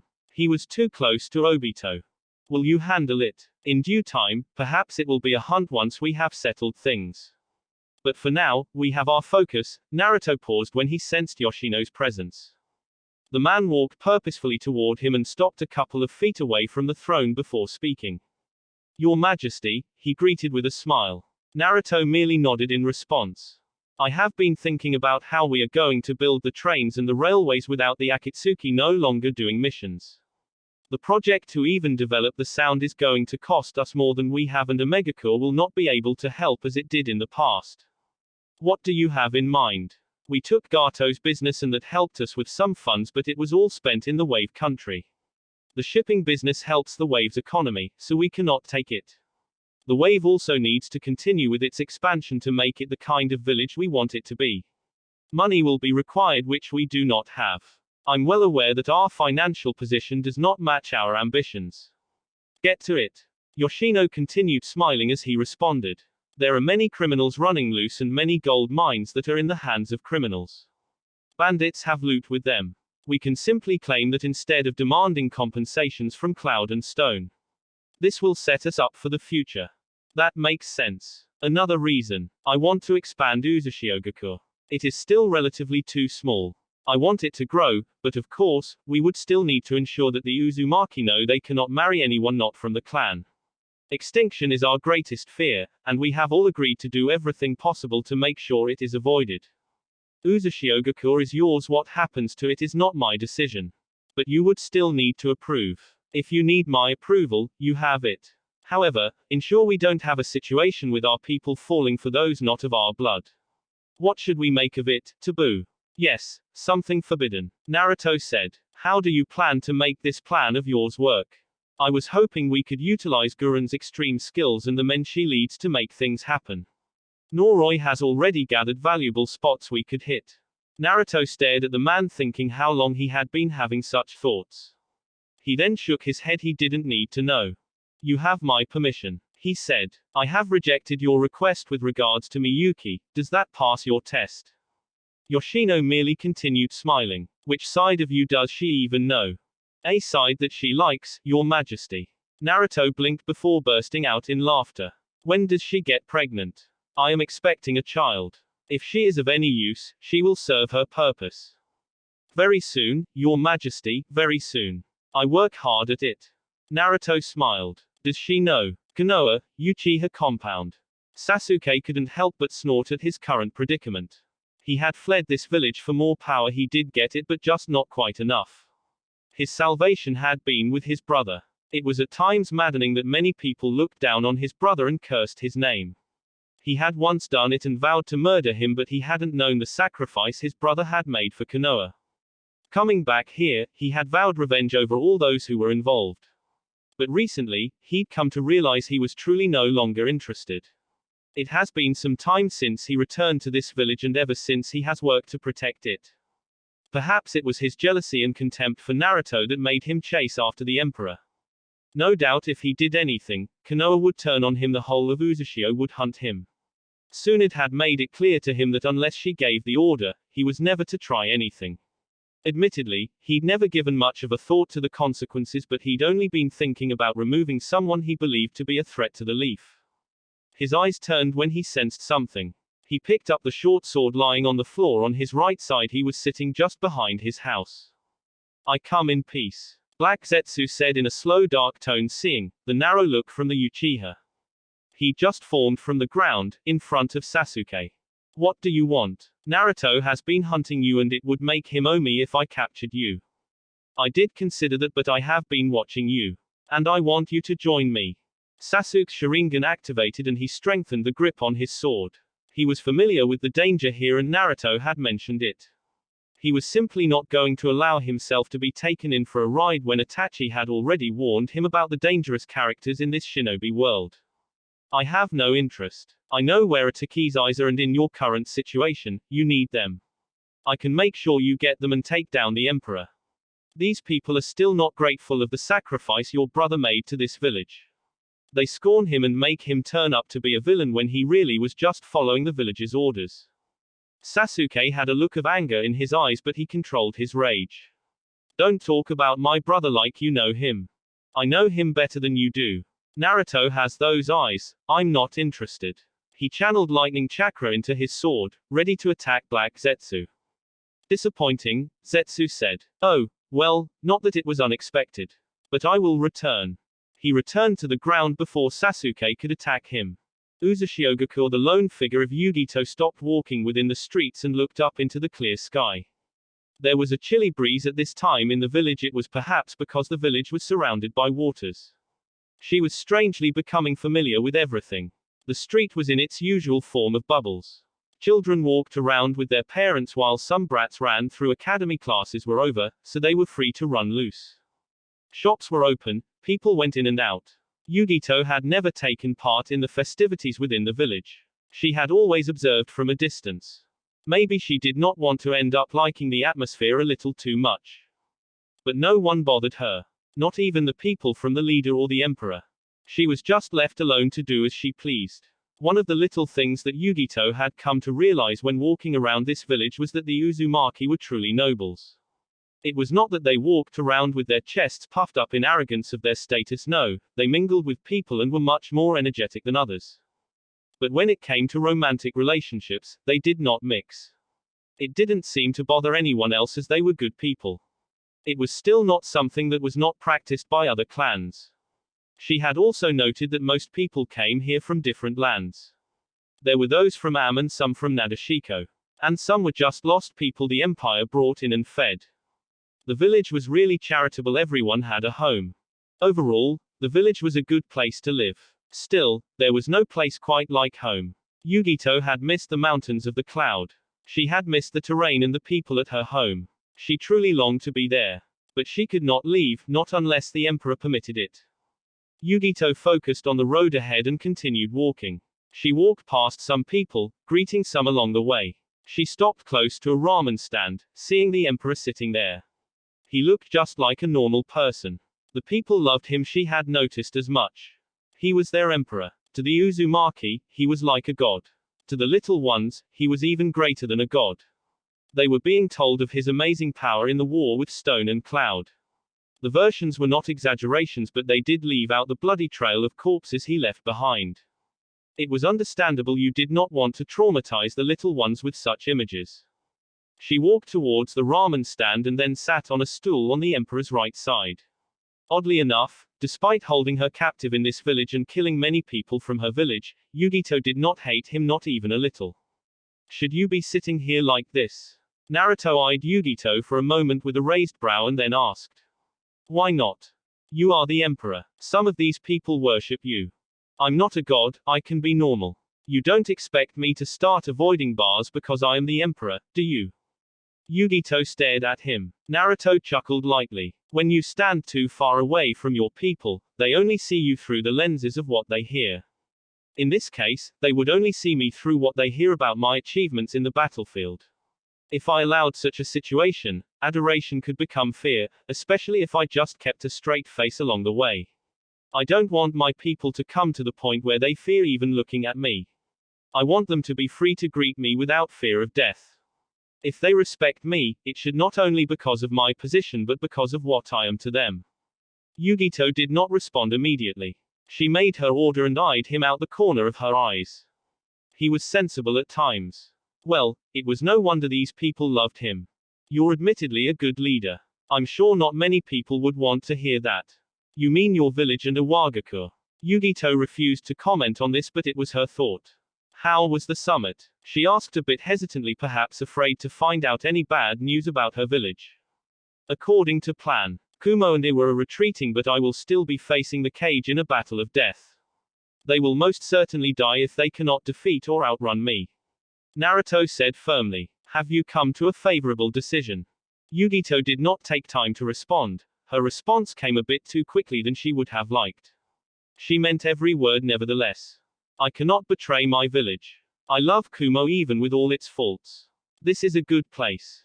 No doubt I'd be happy here if I learned to adapt, but I have a home. I suffered for Kumo, and I will not let it be for nothing. Naruto sighed. It is truly difficult to change people once they become loyal to something unless they are traitorous people. You're not mad. Disappointed? Yes, but your rejection of my affections is hardly surprising. Naruto responded with a nonchalant shrug of his shoulders. Oh, Yugito mouthed before asking. What will happen to me? I'll return you home once the war is over. I have already achieved my objective anyway. Your presence here is no longer necessary, but it will work best if you are returned after the war. Aside from keeping me away from the war, what else did you want? Naruto smiled. Well, you like Uzumaki, don't you? You'll have good things to say about us when you return home. Of course, it will depend on whether the new leaders will be able to take your word. I still won't complain if you are treated as a traitor. You could still return here and prove them true. You'd go through the process of being called a traitor. I was hated for being a Jinchuriki, no one trusted me, and I was trained like a weapon. Nothing will be worse than that. Naruto shook his head. Are you macho? He asked calmly. Well, that is your decision to make. I would not take that route. You don't always have to suffer just to prove people wrong. At a certain point, you must say it is enough and look at other things. I have my share of suffering and pain. I don't want to live through that again and would not wish for anyone to go through it. You can easily lose your mind. But Jinchuriki resist because of the desire to form friendships and to be accepted. The world would be an unpleasant place if all Jinchuriki turned against their villages and wielded the mask of vengeance. Kirigaku, you should just find an apartment and come to live with us. Mei said to Haku with a small smile on her lips. Haku shared the smile as he walked towards the Mizukage, who was sitting behind her desk in her office. He did not say anything until he sat down. If I did not have a home already, I would not mind that, but my visits are a little more forced because of the situation. I cannot leave Naruto alone because he will go through with his most reckless ideas. He said with a slight shake of his head. It was simple for these people to simply call him Naruto, but Mei found it difficult to call him that, not with everything he has done. He was the emperor. He had created a name for himself. There was possibly no shinobi who hasn't heard of his name now. He would die a legend in the shinobi world. If he doesn't end up dying in battle, he would certainly live a long life. The Uzumaki were known for this after all. Water daimyo issue. Mei frowned just thinking about it. Fortunately, due to Yagura's reign and the civil war, we haven't had to depend on the daimyo's support, but he still holds influence, and it would be a lie if I said we did not need his support. Still no changes. He would not listen to anything I say. Perhaps Ewa got to him before we did. He seems positive that the wave will become a threat. It has not stopped growing, and once the war ends, it will continue to grow at an accelerated rate. We have already discussed this and set some terms to ensure we all benefit from our locations. A partnership is more worthwhile and beneficial to both sides. He doesn't see that he just wants everything for himself. Mei said before heaving a long sigh. She put on a serious look before asking. The Emperor will order his death if things stay like this, won't he? That was the plan, or we could just manipulate him. The Godai Mizukage leaned back in her chair and put on a thoughtful mask for a minute. Once her thoughts settled, she responded. I can use threats to make him listen. There has always been that option, but I held off from doing it because of the consequences that could arise, but it seems I have no option. This is an internal matter, I don't want the Empire getting involved. You afraid we may end up controlling this country? There is that thought. Mei admitted. If I take this route, I will need you to be open with me. I will be putting my trust in you, that means you will back us up in case we come across some problems. I am also working on other things to help negate the consequences that may come. You have my word, Mizukage, the Empire will not abandon you. If you need assistance, we will help where we can. Uzashiogaku, I have been waiting for you, Naruto said to Haku as the ice user walked into the throne room. When he had reached a good distance, Haku kneeled before the emperor and then responded. I had some business to attend with Kirigakure, but I have returned. I must say, news of your fame is spreading rather quickly. Is there someone pushing for it to spread this quickly? Naruto wasn't concerned about fame or glory. Maybe it wasn't a bad thing to be known throughout the lands, but being famous was not the main point at this stage. There were much more fundamental issues that he needed his attention. War was not over. Even when it would end, there would still be more work to be done. The groundwork was done nevertheless. I have not made such an order. Yoshino must have done it. Naruto answered. Was your visit fruitful? Haku nodded. I will hear from the Mizukage soon, but it was fruitful. We should no longer be concerned. We will nevertheless have to put more effort with Kirigakure in the near future should things become difficult for them. I will compile a report and submit it tomorrow. More things to read. Naruto shook his head. You have never complained about such things before. I'm not complaining, the emperor responded. Once things are set, I cannot have you leaving my side, Haku. Originally, Naori and Naroki were meant to be my guards, but the clan decided to change things and Naroki was sent for Karen. Noroi is the messenger, but he spends too much time away from me handling intelligence and executing other things. Naori was forced to complete 2 jobs. I want to release him from being my guard once we are no longer at war. You will serve as both my number 2 and my personal guard. You've never actually needed a guard. Things change. You don't know what the future holds. My body has been corrupted by the many seals that I placed on myself. Perhaps I failed to understand what would happen if I died with the seals binding chakra from leaving my body. Though dead, my body was very much alive. I cannot always be ready for battle. I know. Have you tried removing some seals? I have, but failed miserably. I won't admit this to the Uzumaki. I would be a laughing stock. I made too many that they have now formed a complex set of roots that I can't just untangle without making something go wrong. It isn't that it is impossible, but I would need someone's unique eyes. Pride. Something like that. Naruto said. I didn't take you for the kind to be held up by pride. Naruto stood up from the throne and slowly walked toward Haku. I don't say this often, but Fuinjutsu is the only thing I hold onto for being Uzumaki. As you already know, some of these people don't even treat me as an Uzumaki because my father was not Uzumaki. The laws we have even put in place was discriminatory. But I am not concerned for that. My seals make me feel worthy of carrying the Uzumaki name. Haku stood up before responding. It bothers you, he said with surprise. He smiled, finding it amusing that Naruto held such feelings. Well, this is the Uzumaki clan, I should not be surprised. This isn't a funny matter, Naruto said before putting a hand on Haku's shoulder. They disappeared in the blink of an eye. They appeared in the middle of a training ground away from the village. Trees surrounded the training ground. There was silence even so. Haku looked around for a moment before facing Naruto, who had already created some distance between them. Sparring session. Yes, Naruto said with a small nod of his head. A real one this time around. You will be fighting most of my battles once the war is over. I have already displayed my strength, but you have not. The shinobi world must know of your strength as well. I will put you under pressure, and I expect you respond. Haku was only concerned about Naruto's fighting capacity when the war ends. He took time to recover from battles where had exerted too much power.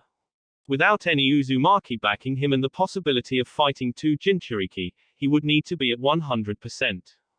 He could voice his thoughts, but it was only Naruto who knew his body best. It still didn't make him any less worried. Don't be concerned, Naruto said with a wave of his right hand. Keeping Sage Mode activated does help me replenish my chakra a bit quickly. I have even stored enough natural chakra in me to battle for days, only if my body will allow me. So, no holding back. Yes, no holding back. Haku nodded. He hadn't done this in quite some time. Naruto was also not the kind of person he wanted to fight in a serious battle. Going all out in ninjutsu would just give him a massive disadvantage if he could not do any harm. Fighting at a close range would do it. Haku's instincts kicked in when he sensed some movement. Naruto was no longer in the spot he had been in moments ago. His eyes scanned around for a second and he glared just in front of him. Naruto appeared in the blink of an eye in front of Haku. He was slightly above the ground, body leaned forward a bit with his right hand, held out slightly with a fist formed. Before he could throw the punch, he suddenly disappeared along silent gusts. Haku sensed the movements and snapped his right fingers. An ice mirror formed behind him. Naruto flashed just when the mirror formed. His punch crashed into the wall. The Emperor only smiled when his punch hit the mirror and it did not even budge. He felt a tinge of pain but it was nothing serious. Hyoten, ice needles. Naruto's eyes opened slightly when he sensed the build-up of chakra. He retreated and leapt into the air while jumping backwards, hands held together. While he was airborne, multiple ice needles shot out from the mirror. He watched them weave through the air as they reared towards him menacingly. Kaiten, Great Fireball no Jutsu. Naruto inhaled some air and then exhaled a monstrous ball of flames that created a shadow over Haku. The ice needles were hit by the intense flames and melted upon being consumed. Haku had more or less expected Naruto to use a fire jutsu to avoid those needles. He was using ninjutsu at the beginning even when he had said he should not. Well, he had no choice since Naruto dictated the flow of the battle. He needed to gain that control before engaging close up. He held a single-hand seal. Triple demonic mirroring crystals. While still airborne, Naruto's senses picked up something. A mirror appeared above and another below him. He quickly cancelled his fire jutsu and held out both his hands. Wind started to gather around him before forming a shield of tornado around him.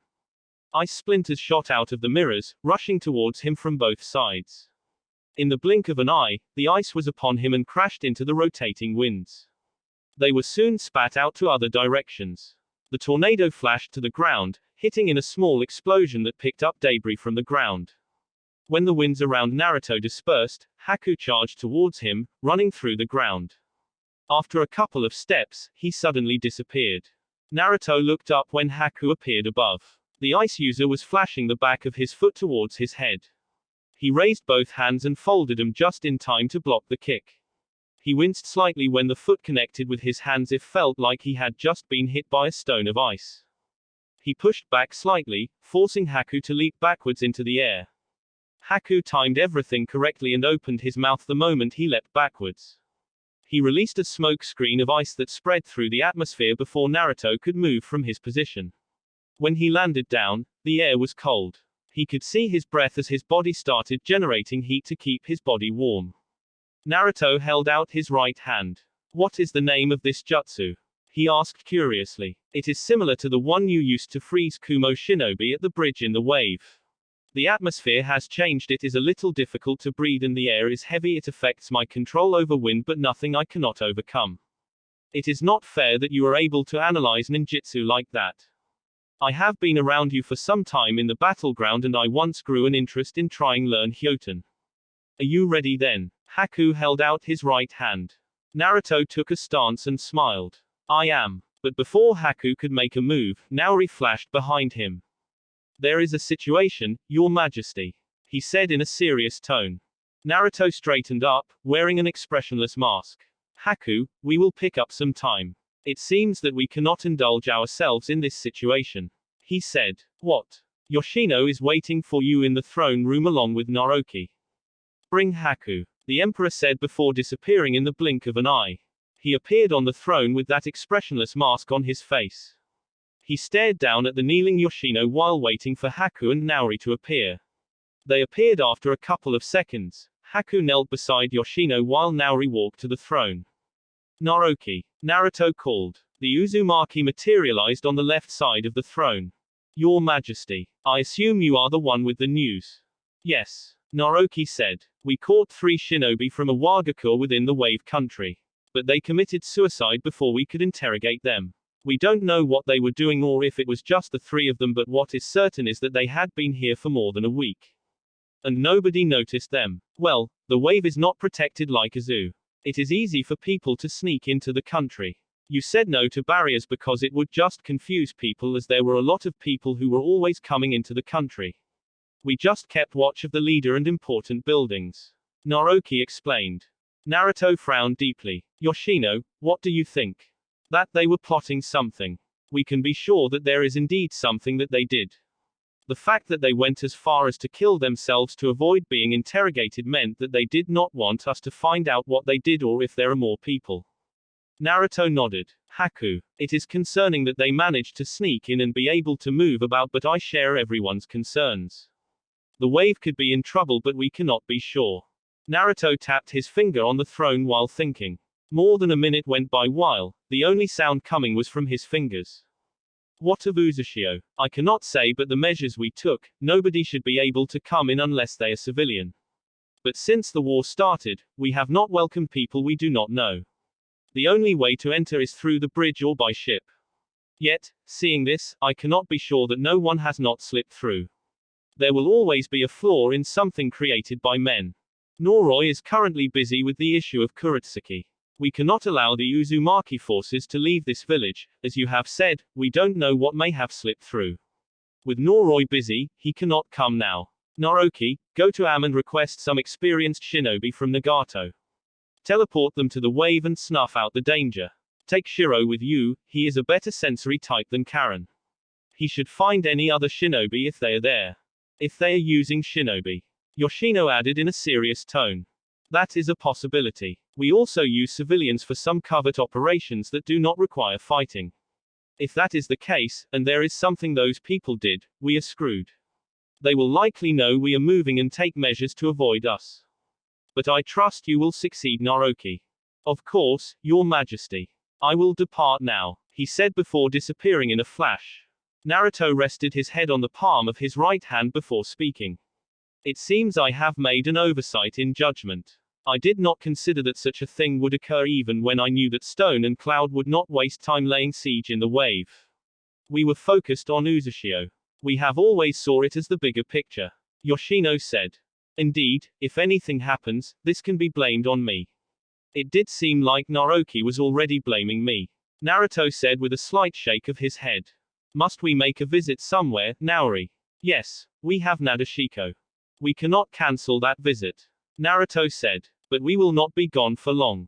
I trust that you have put measures in place in case of emergency. If the compound must be used, then so be it. I will unlock the door to the throne room in the pocket dimension just in case. I will activate maximum security barriers, but things in the village will not change. That is fine, we don't want anything to scare the people. Will you need Haku? No. He should be with you. The message from Stone and Cloud could arrive even as we speak. Let us hope it does not. Naruto said before closing his eyes. Do what you must, Yoshino. Yes, Your Majesty. The man said before vanishing into thin air. Haku stood up and stared at Naruto with a curious look. If something ends up happening, it would be a disaster, but it would still be a nasty move from a Wagaku. The wave was defenseless and had not threatened anyone. It was associated with them but was not involved in the war. If Onoki was indeed targeting it to hurt them, Haku would be disappointed in humans, Cage to be particular. To simply wish harm for innocent civilians was just wrong and evil. People should not think like that. I didn't think they would resort to such a measure. This is the shinobi world. Winner determines everything. We are branded by win or lose. And for a win, shinobi will do everything, anything, and they will justify. We must think of such things. Just because we are not willing to lay siege on other villages and destroy everything does not mean that other people are not willing to do it. Still, Haku shook his head. I saw some things while with Zabuza-sama, but this will be a new scale. What are you going to do about it? I have not thought of making any plans. Naruto said calmly. Even if something happens, I don't know if I will make them pay. I just want us to get to the finishing line. He opened his eyes and spoke once more. You'll go with me to Nadeshiko. I'll introduce you to those people. Naori, you'll stay here and summon us if there is something that needs our immediate attention. Omegaku, the ever-raining village. These days, it rained heavily and constantly. The whispers of discontent were growing by the day, but Nagato could not stop it. Not when they were at war. Iwa's forces were marching through the lands, returning home. There was no guarantee that they would not move towards this village. Spies could try to come through. Vigilance was a necessary precaution at this point. If he blinked, this village could fall. The peace he had fought to protect would be destroyed. He could not have that. He could not watch everything he built be destroyed. Complaints didn't matter. But one day, it would all stop. Conan walked towards the balcony where Nagato stood. She stopped at his right side and looked at the heavy drops slamming down the village. Do you think they may come here? We are not certain. They do seem to be going home. They have also declared us enemies they cannot fight, but we don't know what will happen tomorrow. It would be against the agreement made in the Cage Summit if they go that path. Agreements have always been torn apart when it was convenient. That was just how the shinobi world worked. Nagato had always been cautious about these people and he'd continue to be so. At least he did not have to worry about Naruto falling prey to nice words and empty promises. He did have his reservations at first, but everything was clear. Things should move in the right direction now and we will finally enjoy our peace. Once the war ends, it will be within our grasp. Nagato added. Conan did not offer a response but narrowed her eyes behind when she heard footsteps. She saw Naruto walking towards them in slow purposeful steps. What brings you here? Nagato asked while Conan remained silent, just watching the Uzumaki. His Majesty has sent me with a request. There is a bit of a situation within the wave. We want to handle it before anything happens. What situation? It is possible that the wave may go into flames and Iwa shinobi or agents are running through the country. There is a possibility that they are planning something. We caught some who then killed themselves. We want to hunt down those who are possibly still there. And find out if those who killed themselves have planted something so we can disarm it. What is the request? Experienced shinobi skilled with tracking. Don't you have them? Busy with other things. Some are with Gurren and the others are with Noroi. We cannot afford to permit the others to depart from Uzushio because there might also be dangers there. Conan, help him. Nagato instructed. I will stop the rain for a little while to help you work faster. Conan was gone for about 15 minutes with Naruto. Nagato remained by the balcony, observing everything. When she returned to the tower, he did hand seals to start with the rain. Naruto knows this jutsu, why does he not use it? He could create a clone while in Sage mode, and that should help things quicker. It would take away focus. There is the issue that it may be civilians in the wave. He tracks chakra far better than anyone using senjutsu, but there are people better suited for that. We should not think this might not happen here. We must put extra eyes until we are certain there is no danger. Nadeshiko the village stood atop of hills, surrounded by a large forest. Haku had never been here before. As far as he was concerned, the people here would never give him entry unless he was with Naruto. Some Uzumaki had come here though. The village still had strict laws about men entering here. They stood on a bridge connecting the hills. There was no one there, just the two of them. He stared below for a moment before glancing at Naruto. You never did tell me how you came across this village or the situation in which you had to marry Shizuka. I guess I can thank Jiraiya for making it happen. But it would have still occurred anyway. Shizuka had to fight someone who was a student of Jiraiya and win that battle to force that person into marriage with her. We came across her while we were still thinking about whether we should fight Kirigakure or just leave it. Nadeshiko was closer and could have been useful. When we came across her, I took the opportunity and defeated her. It was my luck. Once I marry her, I can effectively take over Nadeshiko. Wait. Haku faced Naruto with surprise. You never told me that you had plans to fight Kiri.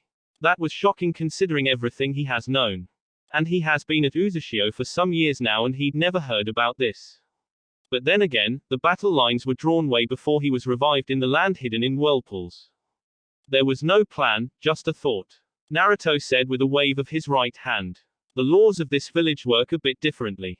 Weak men are not wanted here. You must dominate the woman to take her hand. I guess that suits you perfectly. Haku said. How did you come across her? Noroi did some groundwork and found out what had to be done. We did not know about the issue with Jiraiya, but she told us when we met her and were glad. Naruto said as he turned his head to the right. He saw Shizuka walking towards them along with someone. We are not going to enter the village now, but you'll eventually see it. We don't even want to spend much time here. Tokiwa was the first to speak after she reached them along with Shizuka. She knelt on one knee and greeted the Emperor. Your Majesty, it is good to see you again. Likewise. Naruto said before turning to face Shizuka with a smile. The woman did not share his smile, causing him to shake his head. He still cut the distance between them and hugged her a bit tightly.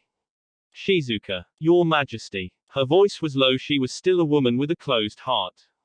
Pain did do wonders to people. It was not pleasant to have someone like that. The people that surrounded him were lively.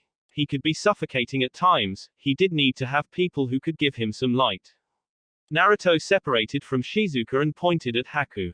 That is Haku, he is my right-hand man. It is no longer Yoshino.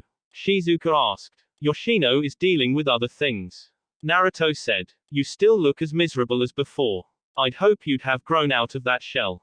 Well, it is not like I am doing anything to change the situation.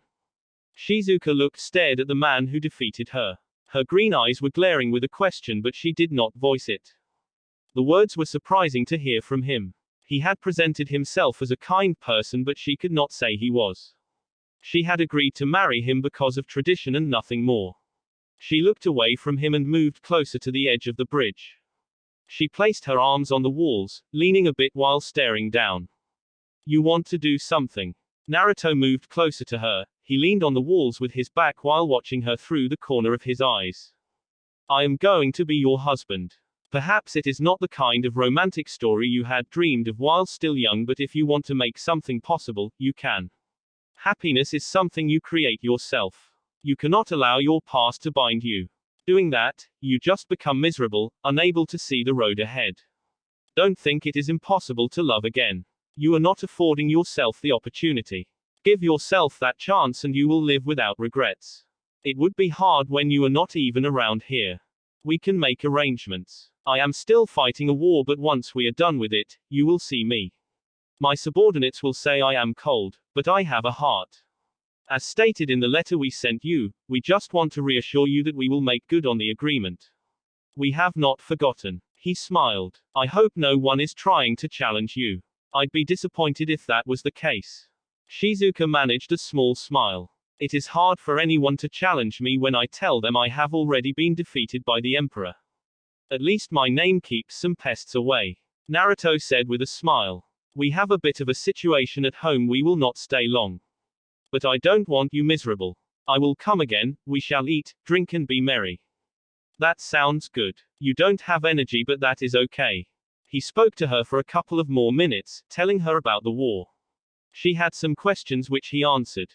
Once they were done talking, he bid her farewell and watched her leave with Tokiwa. He then turned to the silent Haku, who was giving him a questioning look.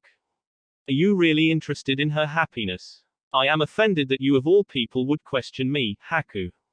You're often a logical being. Haku responded with nonchalance. It is going to take some doing. I'm surprised you'd speak of happiness. I only ever see you laughing and smiling when Karen is around. Everyone wants their peace and salvation. Naruto responded. Maybe I can make it work for her and me. You never know. But admittedly, I am not too focused on her happiness. I just realize that strong relationships with mutual trust need happiness in them to cement their status. Unhappiness leads to thoughts of betrayal. If Shizuka is content with her life with me, she has no regrets, the people around her see me as a friend. But if miserable, the people around her become distrustful of my treatment of her and we could be in trouble. Hence my question. Haku said. Naruto ignored this. Nadeshiko has many beautiful and powerful kunoichi. If you want, you can look around and challenge someone. I would not complain if you made this your second home. You're not going to let this go, are you? No, you need to marry, have kids of your own and enjoy being human. I also need little ice uses to restore your clan. Maybe I will give it a try. You say maybe as if you have a choice. You are going to do this, even if I have to compel you. You made that obvious before. Then we will have no complaints when you must deliver. While I think things will be a little different after the war, the peace can only last for a few years before something happens and people forget our power. You cannot wait for there to be a favorable time, you must create one. You paint a bleak picture of the state of things. Haku said in a quiet tone. It is a reality we must accept, Haku.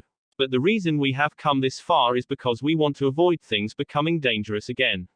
It does not mean we will not face dangers again. As we age, more stronger people will come and we must be ready for it. There might even be someone who is training now to surpass my power. Haku frowned deeply. It wasn't that unthinkable. Naruto was skilled, but so were other people. Shinobi were driven by different reasons. Haku hoped there would be no one strong as Naruto at this generation. The world was not ready for it. Fortunately, each generation had its special people who were considered gods of shinobi. He hoped Naruto was the only one and there would be no relics from the past coming back to haunt them. Days later, unknown location. Onoki didn't smile seeing the wreckage. They were ready for a battle to death with the emperor, but the reason he was not smiling was that the man only brought his brother with him. He had said so before, but Onoki thought since he has said he would bring two with him, the man would follow his example.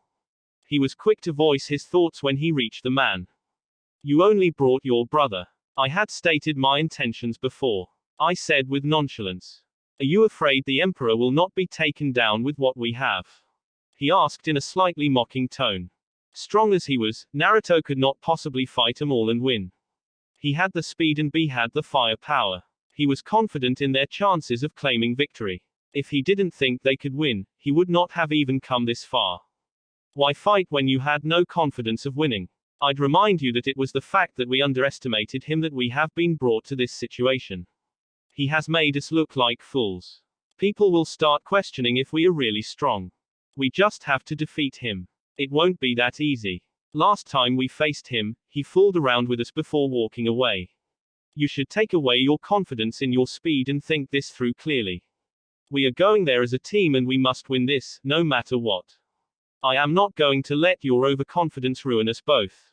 I glared at the small figure of the Tsuchikage for a couple of moments before speaking. My team is stronger than yours. You have no other reason to complain. I said sternly. How are things at your end? Everything is proceeding as planned. Even if things don't go as planned, we can be sure this will work. The Water Lord hasn't been moving as I would like. It appears that Kiri has been getting involved. If the village had agreed on siding with us, we would have hit Uzumaki already. It can still happen. We may not move now, but eventually, they will open the gates and we will strike. Onoki said with confidence. For now, we face with Emperor. And we will win. For the sake of our villages, we must. The others seem to favor the Emperor. If Naruto won against them, he could move towards their villages and that would be disastrous. If he was able to win, the others would not be able to stop him. He certainly knew this. That will be it for this video. If you want more, comment down below, like, subscribe. And see you guys later.